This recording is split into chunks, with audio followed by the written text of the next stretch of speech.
सह्याद्रीच्या दाट जंगलात एक उंच वडाचं झाड होतं. त्या झाडावर चिंपू नावाची चिमणी आपल्या 3 पिल्लांसोबत राहत होती, गोलू, मोली आणि टिटू. एक दिवस अचानक काळे ढग जमले आणि प्रचंड वादळासह मुसळधार पाऊस सुरू झाला. विजांचा कडकडाट, जोराचा वारा, सगळं वातावरण भयानक झालं. पिल्लं घाबरून ओरडू लागली, "आई कुठे गेली? आपल्याला खूप भीती वाटतेय." चिंपू अन्न शोधायला बाहेर गेली होती. पिल्लांनी पहिल्यांदाच इतकं भयंकर वादळ पाहिलं होतं. गोलू, जो सगळ्यात मोठा होता, म्हणाला, "आईने सांगितलंय, काहीही झालं तरी घरट्यातून बाहेर जायचं नाही." चिंपू एका झाडाखाली आसरा घेत होती, पण तिचं मन फक्त पिल्लांकडे होतं. "माझी पिल्लं एकटी आहेत, मला काहीही करून त्यांच्याकडे पोहोचायलाच हवं," ती म्हणाली. तेवढ्यात तिला तिचा मित्र भुऱ्या कावळा भेटला. भुऱ्या म्हणाला, "चिंपू, सावध राहा. या जंगलात एक क्रूर बहिरी ससाणा म्हणजे शिकारी पक्षी आलाय. तो लहान पिल्लांना खातोय." चिंपू घाबरली, पण थांबली नाही. "माझी पिल्लं माझी वाट पाहतायत, मी परत जाणारच." वादळात उडताना तिला 3 भुकेले शिकारी पक्षी दिसले.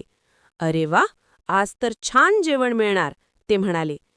चिंपूच्या लक्षात आलं, लढून ती जिंकणार नाही, पण ती हार मानणारी नव्हती.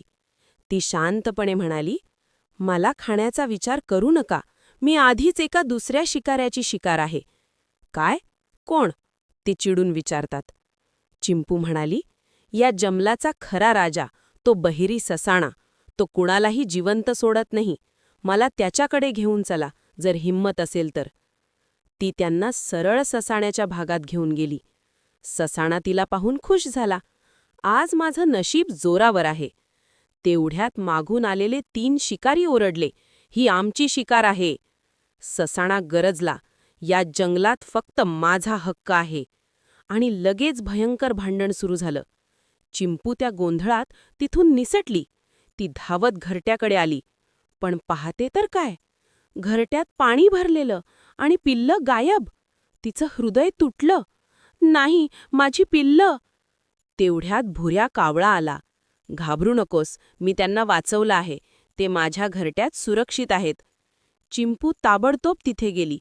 पिल्लं आईला पाहून तिच्या कुशीत शिरली. चिंपूने सगळ्यांना सांगितलं, "आज मला समजलं, फक्त धैर्य पुरेसं नसतं, बुद्धीही तितकीच महत्वाची असते."